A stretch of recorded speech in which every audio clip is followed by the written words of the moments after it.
lorsqu'ils quittent leur maison à l'hiver de leur vie. C'est une violence subie. Ce retrait du vrai monde, leur âme vagabonde, parfois sans le savoir, souvent sans le vouloir, elle s'y est résignée. C'est la fatalité. L'univers, c'est cette chambre de la mort antichambre, un chez-soi rétréci et des jours infinis. Entre ces quatre murs d'un présent sans futur, où seules quelques visites dans ce temps qui s'effrite rompent la monotonie. Pas la mélancolie.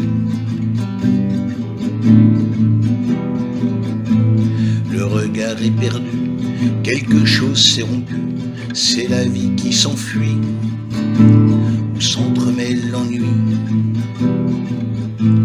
D'improbables souvenirs, quelques séquences plaisir, des éclairs d'euphorie, parfois d'aphasie, des fantômes, des mirages, d'un esprit en voyage. Dans cette vie en EHPAD, ultime dérobade, où l'on ne dit plus chiche à des projets en friche, où tout devient confus, où même on s'habitue à cette absence d'espoir, au vouloir sans pouvoir, où tout est en vacances, même l'esprit de résistance. Des repères changés, des questions répétées, des mots en continu, sans réponse attendue.